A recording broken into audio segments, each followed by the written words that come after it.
وآخر دعواهم أن الحمد لله رب العالمين.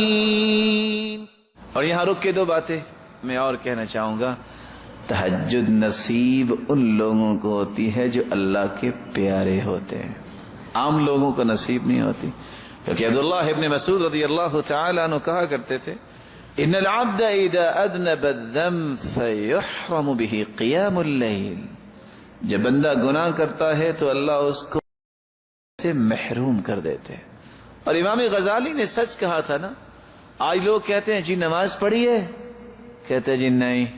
یہ نہ کہو میں نے نماز نہیں پڑھی، کہو میں اتنا بد نصیب ہوں، بدبخت ہوں کہ مجھے اللہ نے اپنے سامنے کھڑا ہونے کے لائق ہی نہیں سمجھا. یہ چھوٹی بات نہیں ہے. یہ مت کہو کہ میں نے نماز نہیں پڑھی، یہ کہو میں اتنا بے نصیب ہوں، بدبخت ہوں کہ مجھے اللہ نے اپنے سامنے کھڑا ہونے کے لائق ہی نہیں سمجھا. ربیعہ بن کعب رضی اللہ تعالیٰ عنہ رات کی تاریکی میں اپنے استاد کی خدمت پر توجہ دے رہے ہیں. پانی لے کے آئے اللہ کے رسول کے لیے وضو کروانے کے لیے. فرماتے ہیں فأتیت بوضوئہ وحاجتی، میں آپ کی ضروریات اور پانی لے کے آیا.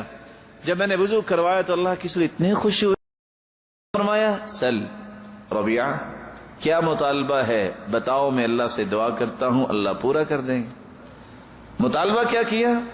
اسألک مرافقتک فی الجنہ. اللہ کے رسول یہ نسبت اور یہ قسمت مجھے بڑی پیاری لگتی ہے کہ آپ مخدوم ہوں میں خادم ہوں. دعا کر دیجئے جنت میں بھی ایسے ہم اکٹھے ہی نظر آئیں. قال او غیر ذلك، کہا میرے صحابی کچھ اور؟ قال هو ذاك یا رسول اللہ صلی اللہ علیہ وسلم، اللہ کے رسول جنت میں آپ کی صحبت مل جائے اس سے بڑا بھی کوئی انعام ہے؟ فرمایا فأعنی علی نفسک بکثرۃ السجود، چاہتے ہو کہ جنت میں تم میرے ساتھ ہو تو پھر کثرت سے نوافل پڑھا کرو، قیامت کے دن تم میرے ساتھ نظر آؤ گے. اب اس حدیث پہ تھوڑا سا غور کیجئے. آج کا استاد اگر شاگرد کو کہے مانگو کیا مانگتے ہو، کتنی لمبی لسٹ پیش کرے گا.